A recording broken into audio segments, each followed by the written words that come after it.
Hi, my name is Katie Kataska, and I am the chair of the Professional Development Committee of the New Jersey State Library Association.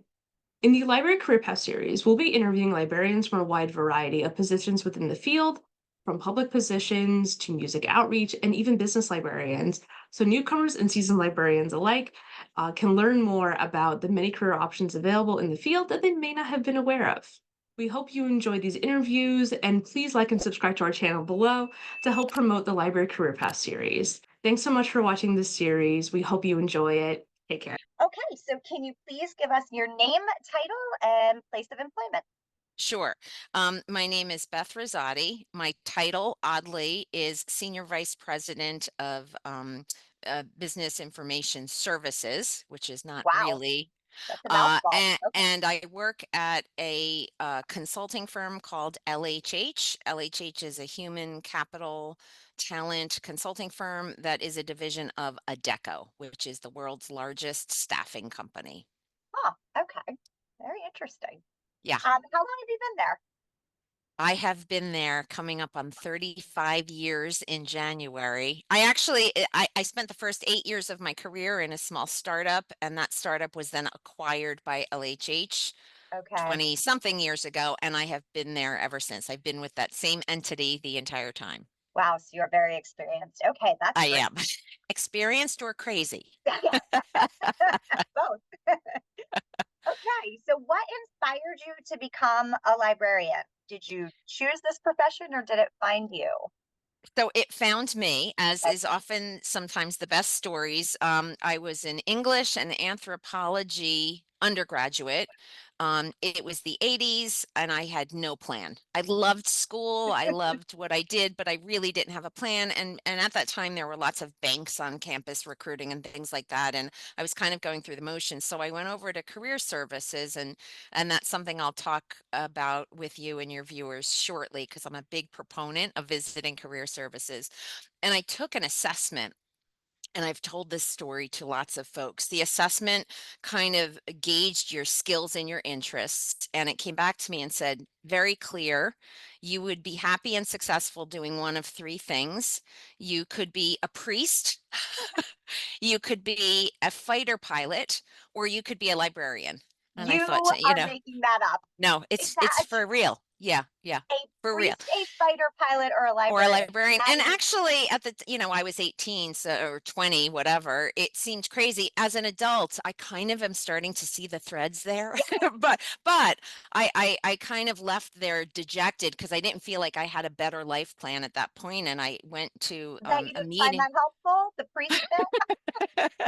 So I went to a meeting with my thesis advisor that afternoon. I was kind of frustrated. He said, "What's the problem?" And I told him about this assessment.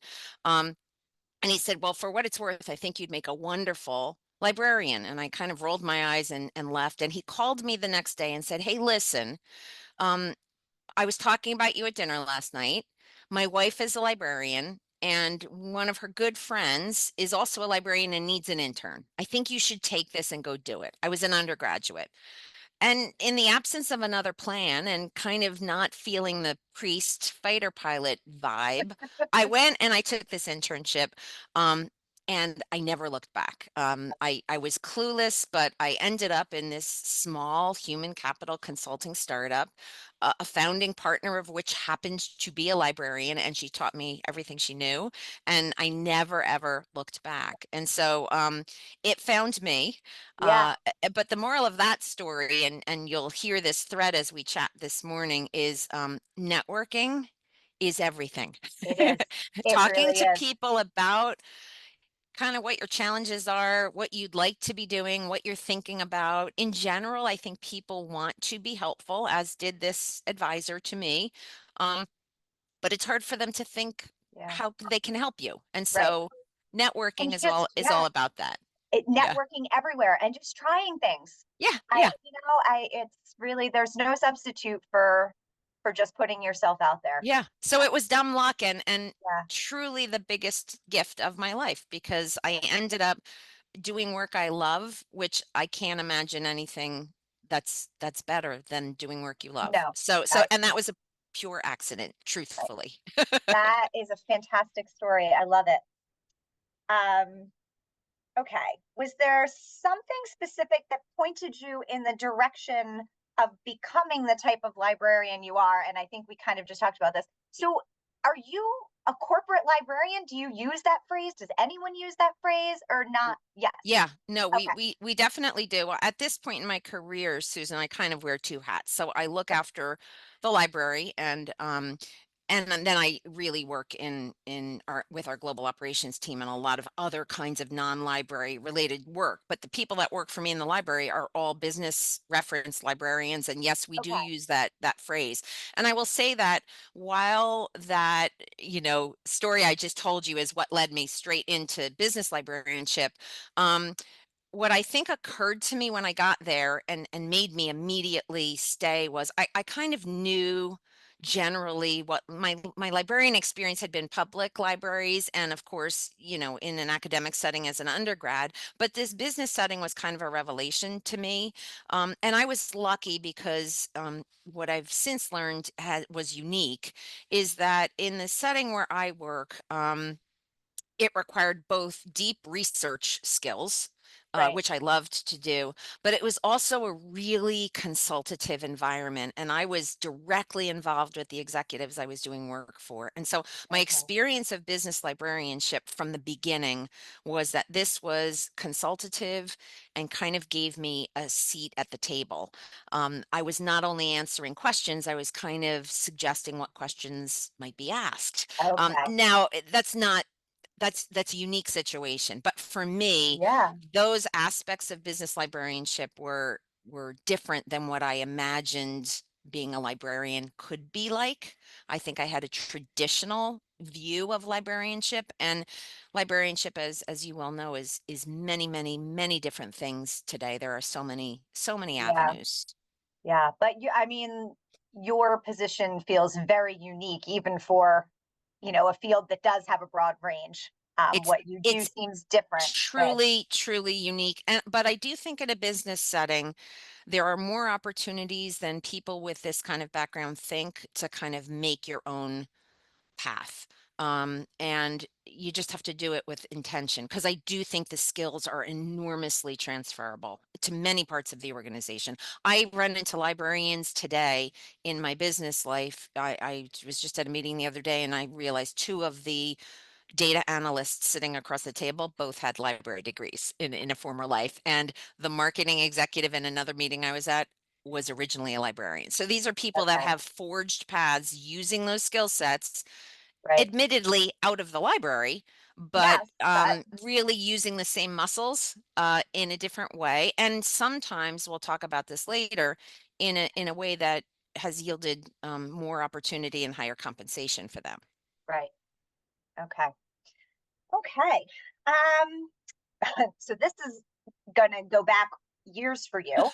Um, I don't know when the last time you had a job interview was, but it sounds like it was a while ago.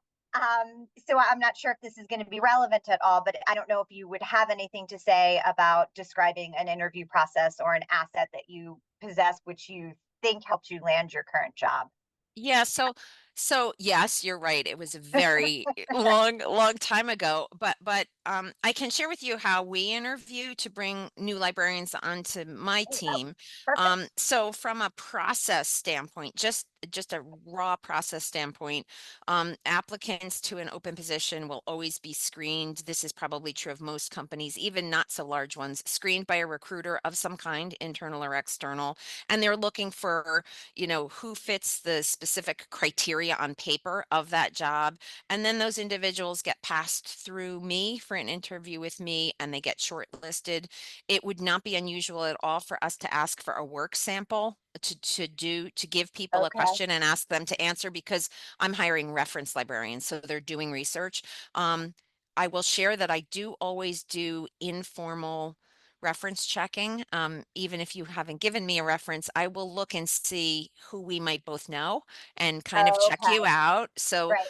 LinkedIn is, I think, a tool that lots of students underestimate the importance of. Okay. So that's really important. Coming in through the interview process, I will always have an applicant talk to our teammates because I want our teammates we're a small group. It's really important that um, I think it's going to work with the team. And also, I think it's important for the applicant to assess us. Is Right. this going to be a good fit for them? Are these people with whom they can collaborate, that they can learn from? You know, a lot of times applicants will ask questions or express things to teammates that they might not ask me, or vice versa. So it's a Right. really good way for everybody to make sure it's a good fit. And then of course, final interviews and offers. The advice I'd give people in that interview process is making sure all of their materials are consistent. Meaning, you know, the person I see on the resume, the person I see on LinkedIn, the person I see in social media, or publicly in some setting, and the person I interview should all feel the same. Okay. Those materials should be perfect. So Okay. a typo or sloppiness in a resume or a LinkedIn profile or in a communication to us would be disqualifying, because our team is dealing with senior executives, and that attention to detail is critical for us. So that's a piece of it. And then I'm also looking for kind of what's their motivation, and can they be credible? You might be the best researcher ever, but can you turn around and speak to a senior executive client? Right.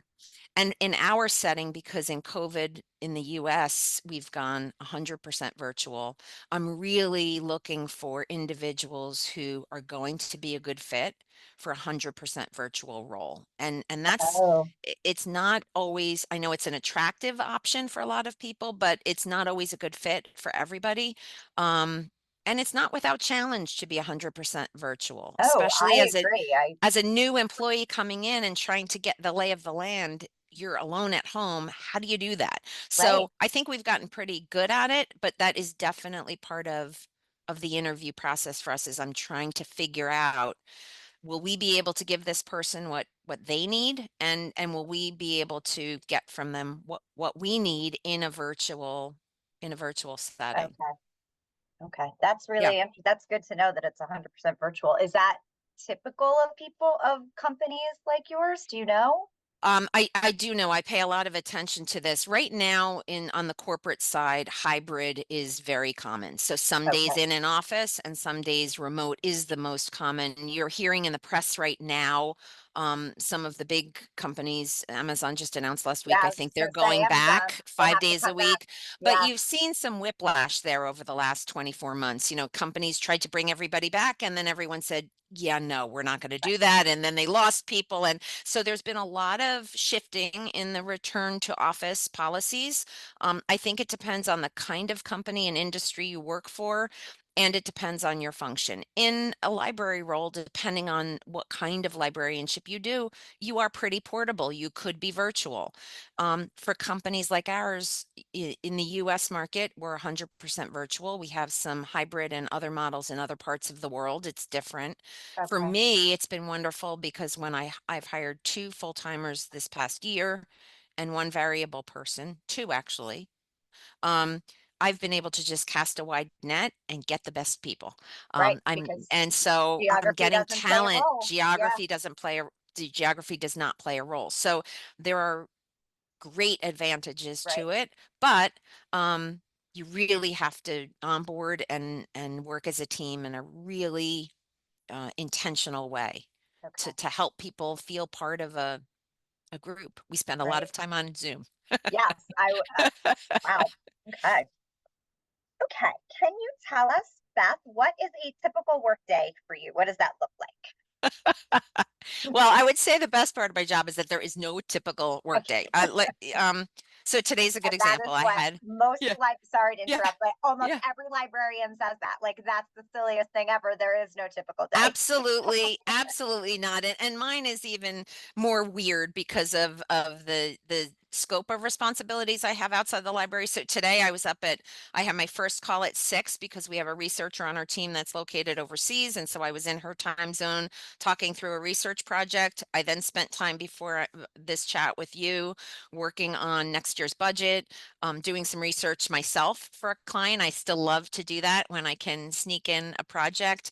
I'll meet this afternoon with our intranet team. I work with that group to help them figure out out how to structure information on our corporate intranet so that the right information is there for the right people at the right time. Sound familiar? Yes. Librarian skill set in a completely different setting. But that's a place I've been able to have some really positive impact. It's fun for me. It has nothing to do with the library. But again, figuring out what you have to offer and figuring out parts of the business that need exactly that kind of help. It's all over the place, the need for that kind of help. And then this afternoon, I'll also do a product demo with a new library vendor, actually, that does private company research. I do lots of product demos to make sure I'm on top of what's happening in the market.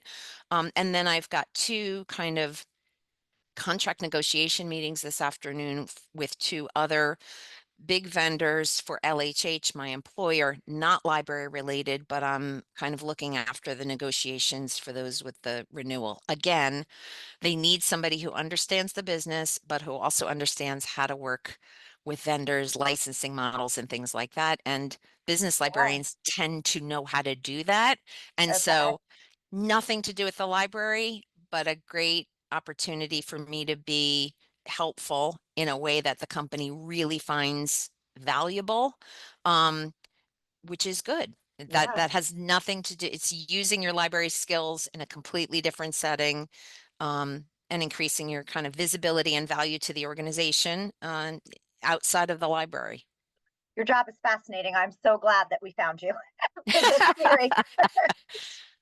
Okay. What skills qualifications are required for your position, and do they match those that you most use on a daily basis? Well, I just look at my own skills and I make the job require those skills. Yeah, I think that in general, when you get to a certain point in the organization, and I think even when when I was starting out, I don't say just as a librarian, early career when I was Right. just focused on the library, I'll say, there are some really basic important things, and it's literally we've got, in big corporate, you've got competencies listed that everybody has to have, and it's, are you customer focused? Curiosity is a biggie for librarians. Communication skills are absolutely critical. And I'm talking about, verbal and written and video and everything else. Are you, are you a continuous learner? We're all dealing with change. Can you lead with change? Do you deal with ambiguity? And then my boss would probably say strategic thinking and results, driving results. At the end of all of this, it's whether or not you're known as a person that produces results. Now, do they match? Yes, there are things my job requires of me that are not normally in my wheelhouse. I don't love change. I'm not that type of a person. I am a lone individual contributor at heart. I would bury myself and do my little librarian work alone all day long, but my job requires me to exercise those other skills and develop those other skills, and so I do them. The one suggestion I would give to people listening who are thinking about this is know what your strengths are and look for ways inside your organization, no matter what that is, to kind of play and showcase, play to those strengths and showcase them. I'm not suggesting you avoid the stuff you're not as good at, but know what those things are and see if you can get help developing them. And then the other thing that I think is really important, and I'm at a different place in my career than probably most people listening who are earlier in their career, but I remember somebody said to me in the very beginning, um, when we were all in the office, if you will, dress for the job you want. They always were, and I would flip that on its head, and I would say, upskill for the job you want. Be looking at those positions and those people in roles, whether that's in a library setting or not, that have jobs you might aspire to or you think you could do, and see what those people's skill sets look like. And then be honest with yourself and say, what do they have that I don't have? What are my gaps if I aspire to move to these levels or to this part of the organization? What will I need to do to get there? And then figure out how to do it. I mean, self management of your own career is critical. Nobody will do it for you. Organizations, many of them have all kinds of opportunities that they provide you to develop skills, but you really have to be intentional and know what you need to develop and go for it. And Yeah. so I think that's important. Yeah. I do. I 100% agree. There was, having been out of the workforce for so Yeah, long, look at what you did. there was Yeah. so much that I didn't know. And when I started working, I mean, I'm still doing it, but I watched every webinar. I went to every conference. I went to, I knew there was so much for me to learn, and people are so generous in this field Yes.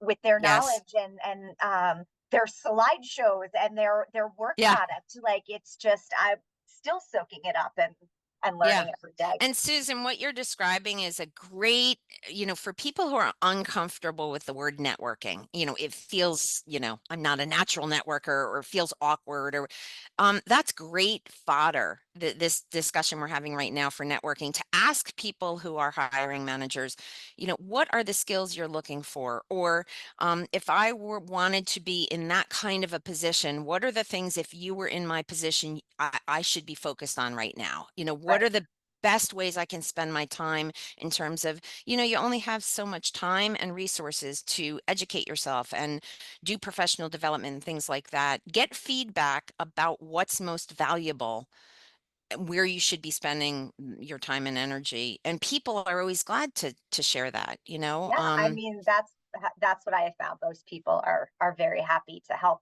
But you're right. They're not going to offer it. You have to ask for it. Nobody's going Yeah. to do it for you, which Yeah, people. absolutely. Yeah, absolutely. Okay, can you share with us what you think is the best thing about your job, and maybe do you have a least favorite thing about your job? Yeah, yeah. Well, we talked about this before. Never bored. Never in 35 years, the Right. same thing 2 days in a row. You hear that from all the librarians you're talking to, I'm sure. When I'm wearing my librarian hat, which I do whenever I can, I'm getting paid to do what I love to do, which is sit around and ask probing questions to people that they might not otherwise answer unless anyone will answer a question that a librarian asks, and to do research. I love those activities. The other part of my job that I love is I've been privileged to be in a position where I've been able all the way through to feel like the work I'm doing matters. It matters to my clients. I feel like I'm making a difference literally in these people's lives. It matters to the people I work for. It matters to my organization. Whether something I'm working on, a project is successful or not, it matters in a meaningful way that I can see. And I can see the outcomes, and that's very motivating to me to do work Right. that matters.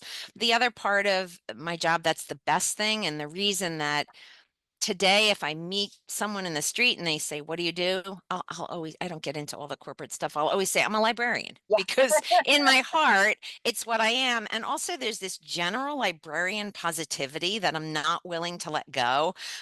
People, love librarians and have generally positive feelings toward librarians. Yeah. If I had a dime for every time I met someone and they said, "Oh, my aunt was a librarian," people just have Yeah. this so I really do enjoy that a lot. My least favorite, I mean, I love what I do. I started in a very small organization, and I'm privileged today to work for a huge global consulting firm. We have, thousands of employees in 63 countries, and it's all enormously successful, Cool. doing important work, which I love.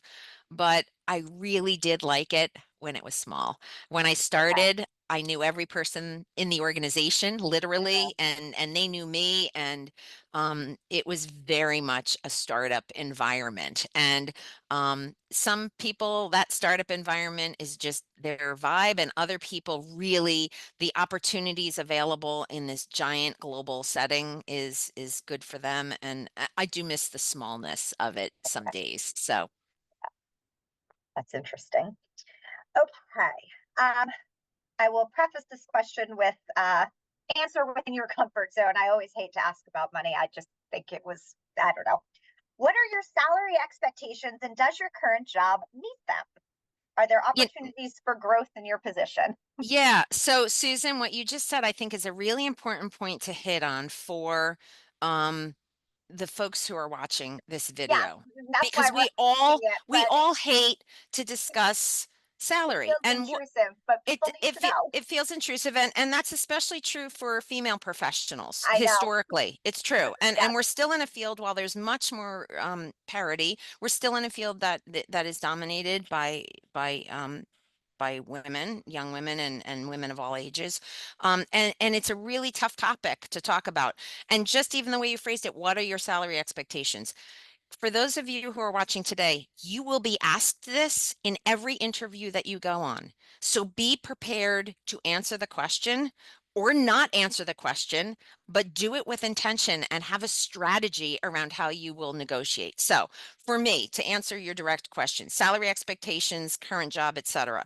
I'm in such a weird role that my salary expectations have nothing to do anymore with librarianship. The role right. that I'm in right now, the individuals to whom I report, to be honest with you, some of them have a vague sense that I still look after the library. Most of them probably don't even know I'm a librarian. So I've kind of carved out this dual life for myself.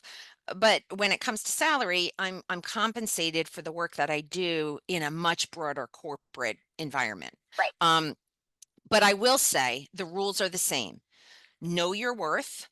You have to know what your market value is for your skills. For folks out there considering business librarianship, I think the SLA still publishes their salary survey.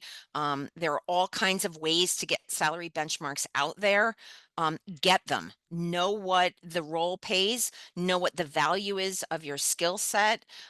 Get educated about the setting you're working in corporate librarianship. Law firms pay differently than tech firms, pay differently than, it's different in all kinds of settings.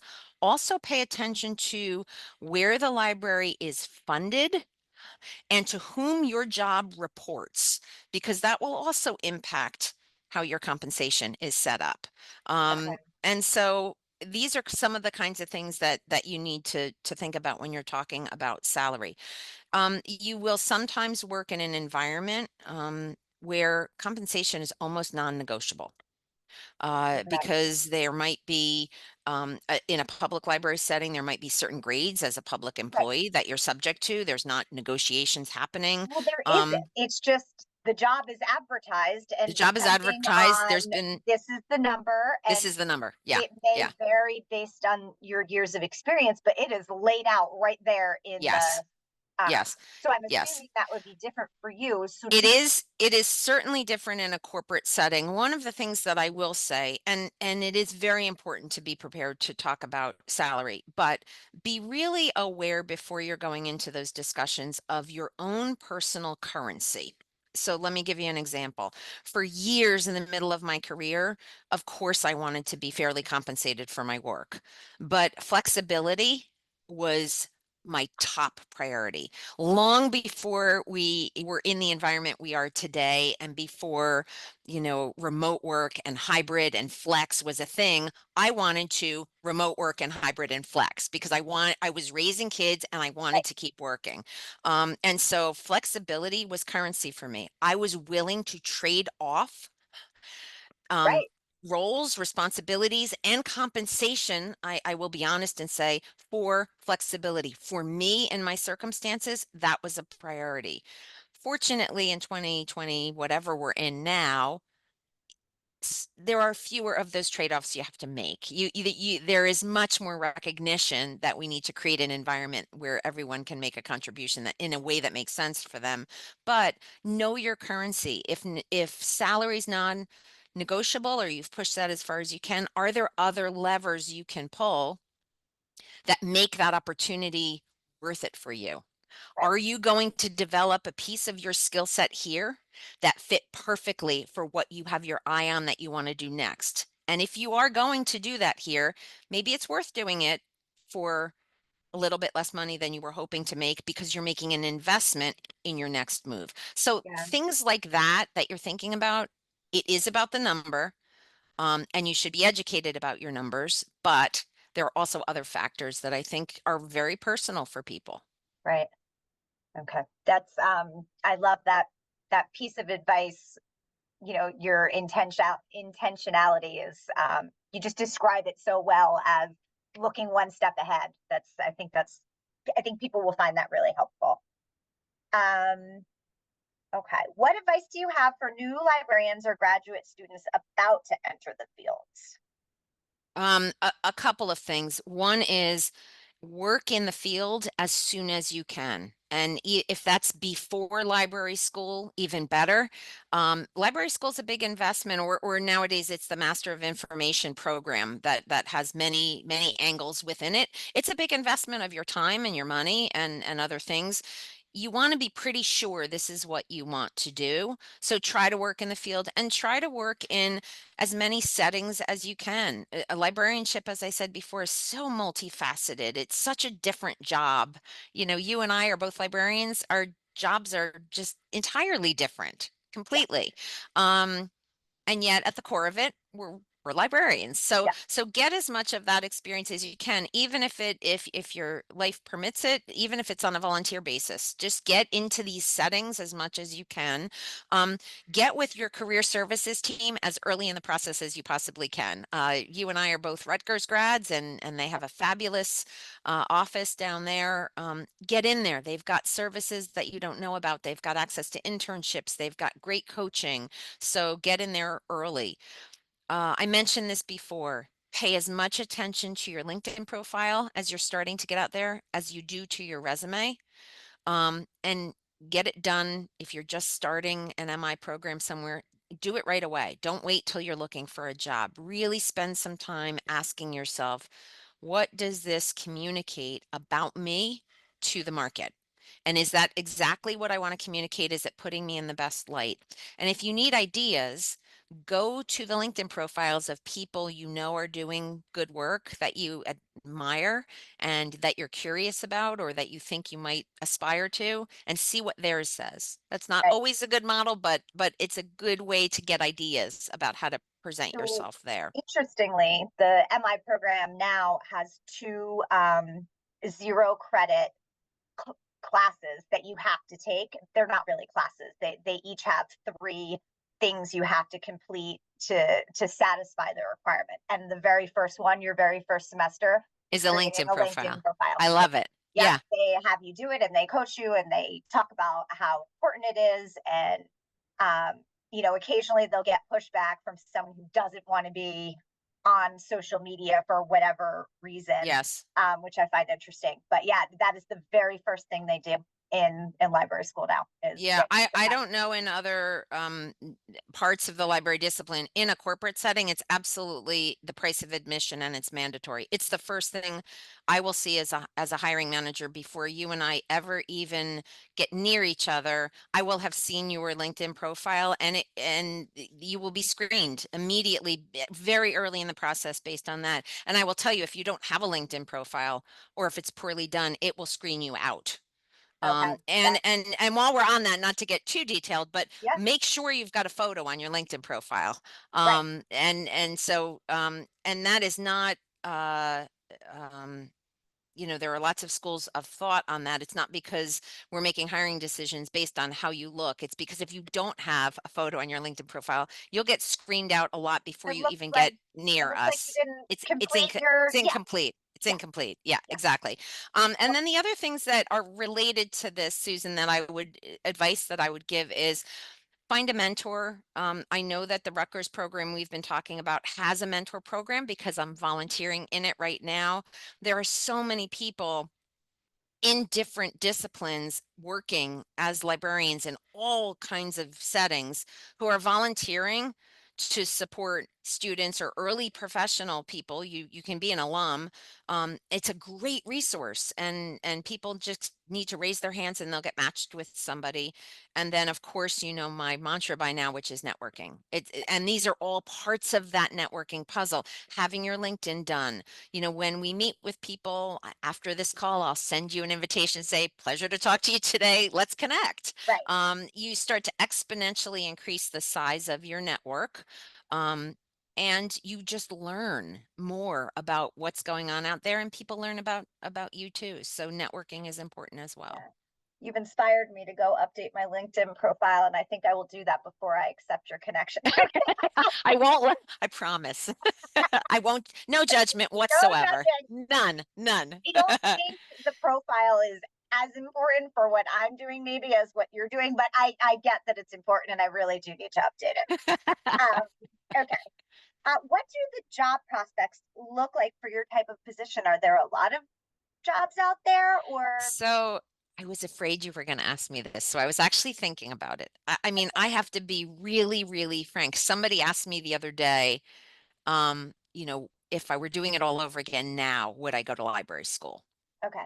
And it's a really interesting question because I think we have to be really honest about the future of librarianship where we sit today. The role of the librarian and the role of libraries is changing. And certainly in a corporate setting, for sure, it's changing. I mean, I'll be blunt. Corporate libraries are closing all over the United States, at least. I know this market. I mean, my library, I just said before, has grown, and we have hired over the last couple of years. That's very unusual. That's not happening in the corporate setting. And that's for a bunch of reasons, but I don't think we can ignore the impact that AI will have on the future of our profession. And I'm not one of these alarmists that says, AI is going to come and replace librarians and take our jobs. I've been around the profession long enough that I actually was the last class, I'm going to date myself, that went to library school pre-internet. Okay. So I already lived through the internet revolution where they said Google's going to replace you. And now we've got AI replacing you. I think that there are certain parts of our jobs that we won't do anymore. And I think there are other places that will direct our skills. But I think what's important when you're thinking about AI is how it will impact people and their information seeking behaviors, because that's where we come into the equation. So to the extent that AI is going to change how people do research, think about information, and think about how they gather information and ask questions, we have to stay ahead of that and really think through and scan the horizon. So job prospects, I think the skill set that you will acquire in library school is absolutely as relevant as ever and highly transferable. The master at Rutgers, for example, is now master of information. There's a librarian subspecialty there, but there are lots of other subspecialties. And if I were going to school today, I would be looking at all of them. Right. For sure. So I'm going off script a little bit, but I'm wildly curious, and I fear this is a silly question, but I'm never afraid to ask it. So does your company have a physical library, or is everything in the cloud? Yeah. What's in your library? Tell me. Yeah. Okay. So I was just talking to somebody about this the other day. We did, for the early part of my career, have a big, beautiful physical library. I was just reminiscing with somebody. It had red chairs and things on the shelves, again, pre-internet. And we, over the years, morphed farther and farther and farther away. And then once COVID hit, the last of our print collection went. And we went 100% virtual. So we are entirely in the cloud today. We have no print collection whatsoever since probably, 6 months into COVID. We went 100% virtual on absolutely everything. And so it is no longer a physical place. And so we subscribe to, in my library, dozens of business reference databases. Some of them are the big, large content aggregators, name brands that you would have heard of. And then others of them are specialty niche databases and tools and platforms that allow us to do the work that we need to do. Okay. All right. Yeah. I also look after a number of the global enterprise contracts that govern research tools that are used by all of the people that work at the organization. So outside of the library, we've got tools that are on all of our consultants' desks.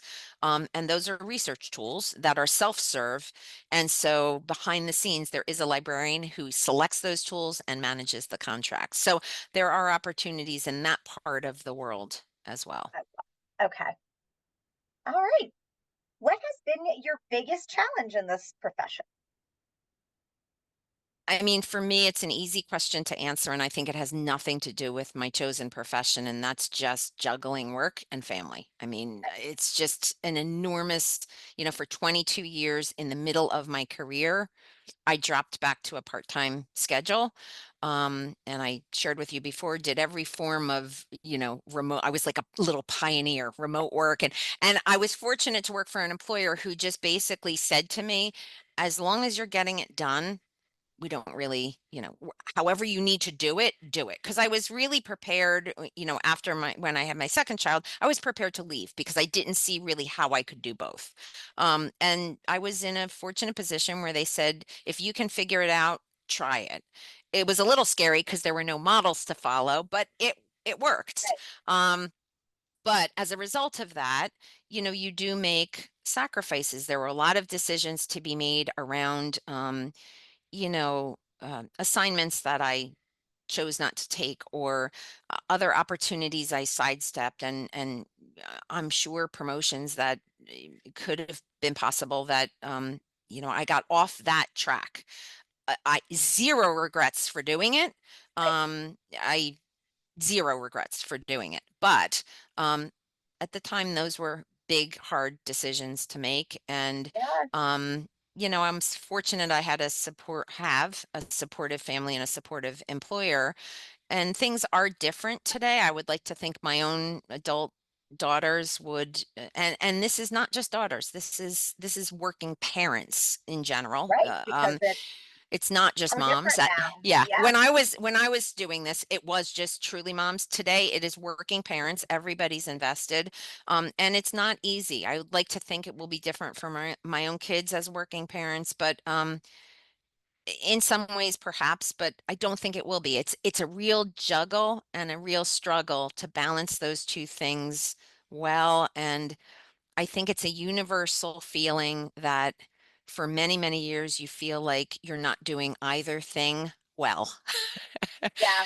And it's really, really tough to work that hard and feel like you're not really quite ever the best employee and not ever quite the best parent. It's a big compromise, but having arrived at the other side of it, I'm much more kind to myself, and I'm like, damn, I can't believe you survived that. You did a pretty good job. Like, my kids are functioning adults, and so it all turned out okay in the end. But the biggest challenge is being a working parent for me. I'm currently suffering from a little mom guilt. My youngest is 16, and because I went back to school and worked full time, her experience was and is very different from my other three, where I was home and available full time. So Yes. I feel bad about that, and I am still so grateful. And I don't want to say surprised because it makes it seem like I didn't have faith in my husband, but I am surprised at how quickly and joyfully he took up the slack, because now Yes. he is the one with flexibility, because he's an attorney and he owns his own firm, and his office is on the street where we live. So Yes. he's leaving work to pick Penny up from back practice, and Yeah. he's with her on Thursday nights cooking dinner when I'm working late. And yeah, It it's takes really, it takes a village, and it's funny. My yeah. youngest was 16 when I made the decision to go back full time. Finally, Okay. I had done all the part time, and I struggled with the same thing. And frankly, I think she probably, the whole family was ready for me to not be so involved. She was Yeah, 16 and the youngest. She was it's the ready to time move out and fine. be on her own at that point. She was truly fine. Yeah. And I think as working parents, we're just much more. Um, we are our own worst critics Yes. for sure. And I don't know that there's a solution I don't have advice to give to anybody. I don't know that there's any way around those feelings of Yeah. inadequacy and balance. The one thing I'll say is, there are employers who are better at this and worse at this. And, when you're out interviewing, you're being interviewed and considered for a position, but you're also interviewing prospective employers. And make sure you've got some really good questions to ask. And we're librarians. We should be really good at research. Do Yeah. your homework. If the work-life balance or family matters are a priority for you, spend some time to figure out how that's being handled at the employer that you're considering going to. See how, if there's a way that, and that is really explicitly having come out the other side of this and kind of been a bit of a ahead of the curve on this. One of the reasons I introduce prospective employees to the team is I can tell them till I'm blue in the face, I can't control a lot, but I can control the flexibility I offer you. I want them to talk to my team and be able to ask without me in the room what it's like, because I'm not scared of what they'll say. These are many working parents. In fact, I think working parents are some of the best employees out there, because no one is time manages like a boss, like a working parent. They get stuff done in a half an hour that most people, so I think that there are real advantages there.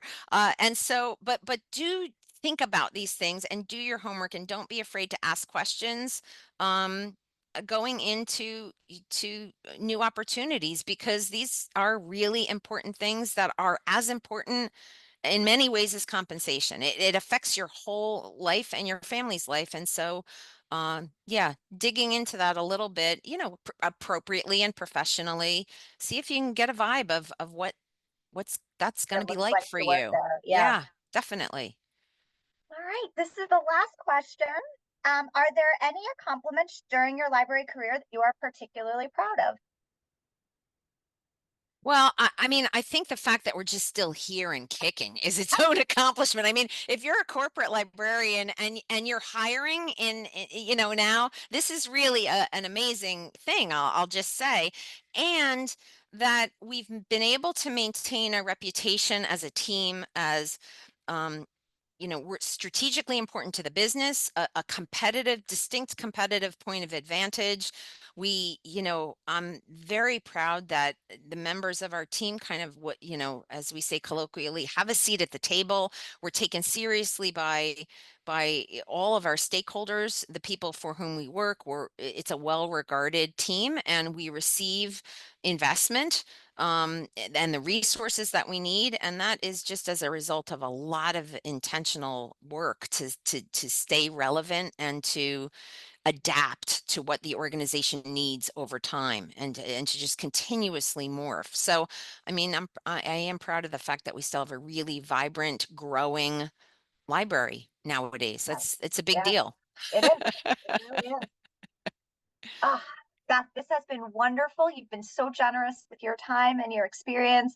We can't tell you how much we appreciate it. This has really been my lovely. pleasure. Thank you so much for inviting me, Susan. I really appreciate it. Okay. Thank you, Beth. Have a wonderful day. You too. Take care. Bye-bye. Bye.